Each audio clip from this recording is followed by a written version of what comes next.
How you guys doing? Reggie here, your friendly neighborhood bodybuilder and comic book collector, and I want to welcome you to another one of my videos. I am actually going to not release this video today. I'm going to instead wait until tomorrow to release it because I've already released 2 videos today and I feel like I'm just hitting you guys too quickly with a bunch of content, so we're going to space this thing out. But I had to record this video today because my collection has hit a milestone. I think that the book that just arrived today is one of those books where I can legitimately call my collection a collection. You know, it's one of those books that when you buy it, you are literally holding a piece of history in your hand. And I'm pleased to have this book in my possession. And I'll show it to you guys in just a couple of moments. I wanted to show you a couple of other books that actually arrived in the mail today. So the first one is X-Force number 2. This is the, sorry about that big sticker there. This is the second appearance of Deadpool. I already have a copy of this, but I decided to pick up an extra copy of this book to have on hand. So that arrived today, and it's actually in amazing shape. I also, several weeks ago, placed an order for some books around the same time as the Domino variants that I showed you in my last video. These that I ordered are actually the Del Auto variants, and it is the trade edition.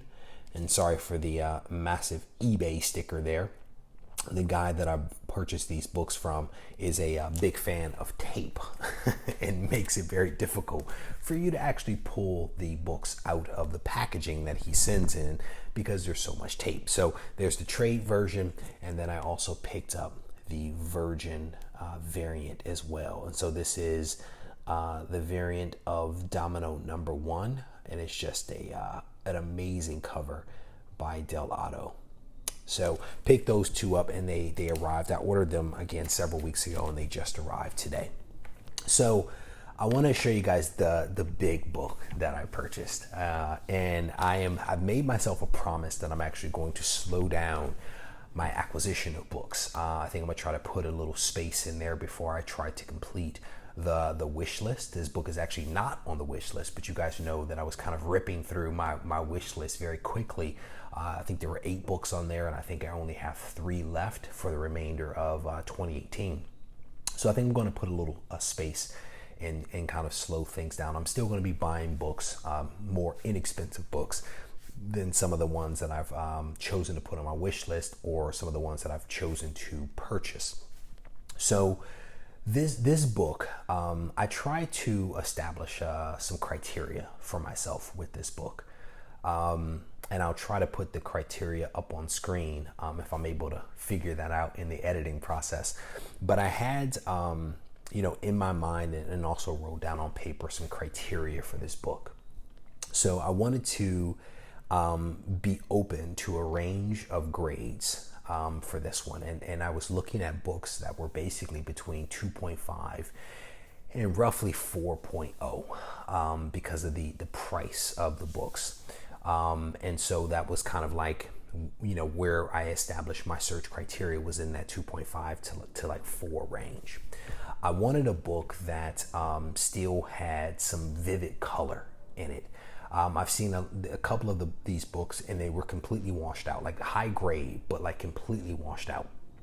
And so I wanted one that still had some really good color to it. And I'm actually looking at my notes over here. So I've been watching, a lot of videos, especially like ETA Nick and some of his perfect centering videos that he puts out. And so one of the things that I was looking for was a book that had some solid centering. Certainly one that didn't have the comic code stamp cut off. That's something that just bothers me for whatever reason. If it's trimmed off the top, cut off at the top or cut off on the side, it just kind of bothers me. So I wanted one that had the code stamp, on the page. I wanted one with minimal chipping, and certainly minimal tears. The chipping, for whatever reason, with this particular book just bothers me, just because of where the chipping occurs and how the book was colored. It just really, really bothers me. So that was a big criteria for me. And it was also the reason why I kind of made a decision on this book. I wanted one with no rust. I'd actually come across a number of affordable 2.5s that had rust, and I just couldn't pull the trigger on that book. Well, really those books, because there were at least two that I saw with a lot of rust on the book. And then the last criteria was around no pieces or pages missing, because I came across several, a really, high grade, right, where there was actually a chunk out of a page, and one actually interrupted the story. Another that I found actually didn't interrupt the story, but there was still a tear or a chunk missing, and I knew it was missing. So those were essentially the criteria that I kind of established for this particular book that I was looking for. And I don't think that the criteria are all that strict. It was just a way to kind of narrow the search, right? Because there were versions of this book with no cover, all the way up to really pristine versions with, that were like brand new essentially. And so the range of books is very broad. And so I had to find some way to kind of narrow down my search criteria so that I could focus my energies and focus my efforts on a book that would meet my needs.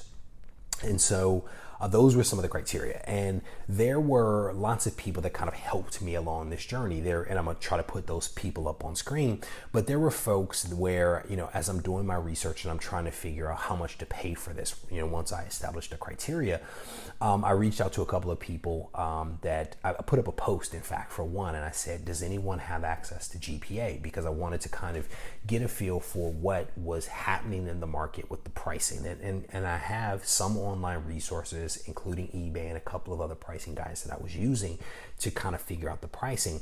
But I also wanted to, again, make sure that I was making a right decision. So I put up a post, and several people actually responded. One person said, hey, I don't have it, but I know this other guy does. And he pointed me in that direction. That guy actually sent me the graphs directly from GPA. So that was pretty cool. Another guy reached out to me and said, hey, I have access myself. What do you need? And so it was really awesome that those people kind of helped me out. Some folks I reached out to because I saw that they had a copy of the book. And so my question was, do you still have the copy? And in most cases, they didn't have the copy, but they actually pointed me to someone else that they knew that did have a copy. So I was very thankful for those people, because I was able to kind of track down different books across the range that met my criteria to evaluate whether I could make something work with those folks.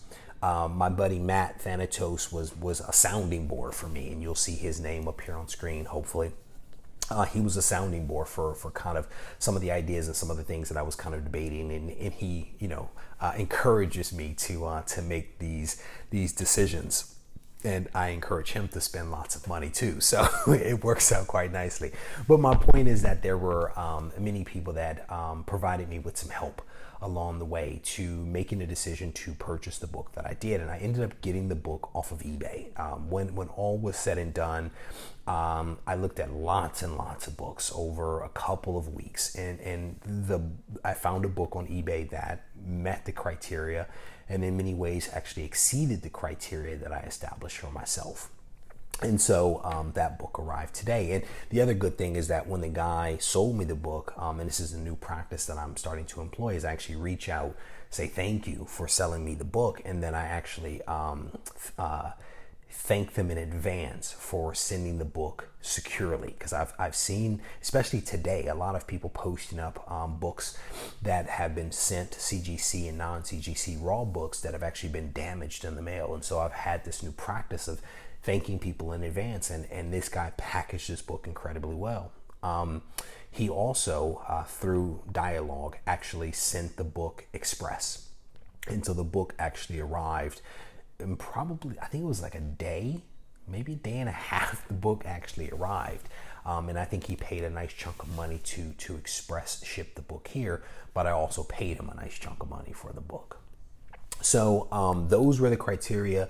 Those were the people that kind of helped me. And now I want to show you guys the book.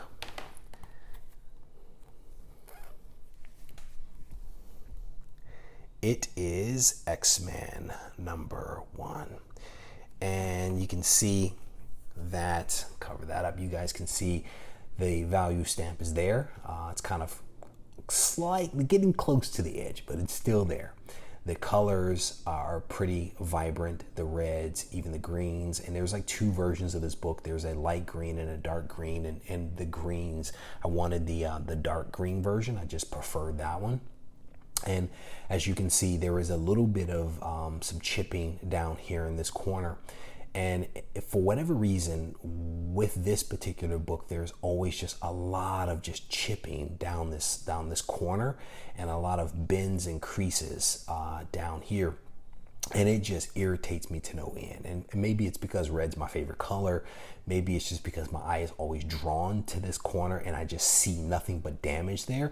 Unlike even if some of it were up here. And I think there is one spot here. I don't know if you guys can see that. There's a little spot right there. But not a whole lot down here, unlike many of the other books that I actually looked at. So I think, let me look at my criteria here. Vivid colors, you could see the stamp, minimal chipping. There's certainly no rust on those staples, and also no missing pages. Now, back to the grade. Can't see the grade, can you? No. Back to the grade. The range was basically 2.5 to roughly 4. And what I found is that those books that were lower in the range were just damaged beyond belief.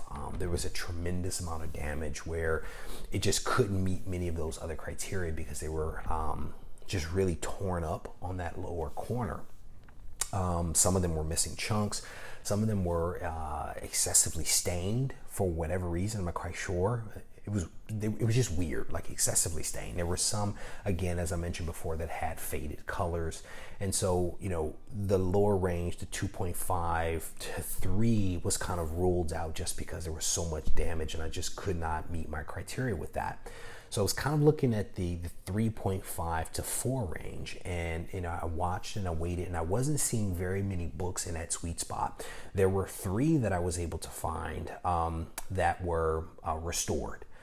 Affordable but restored 4s and 3.5s, a lot of color touch, some taping, some glue.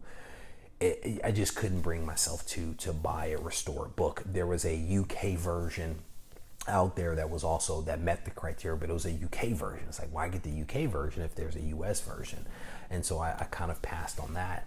And then when I started to get to like the 4.5 range, what I found was that the pricing was very similar to some of the books that were just a half a grade or grade higher than those.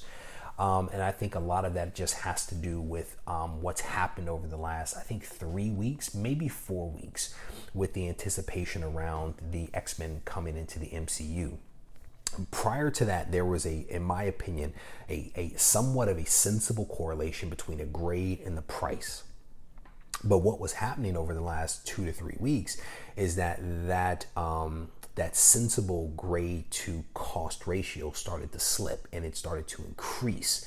There were books that were priced well above their grade, and then you would see people cut the price down, and it's like, well, your pricing was so out of whack before that cutting it now it makes me feel a little uncomfortable. But even when they cut it, it wasn't a cut back to the 2 to 3 week norm. It was still elevated. So I think that there is a little bit of some folks trying to take advantage of what's happening with what may happen with the MCU, and that's all well and good.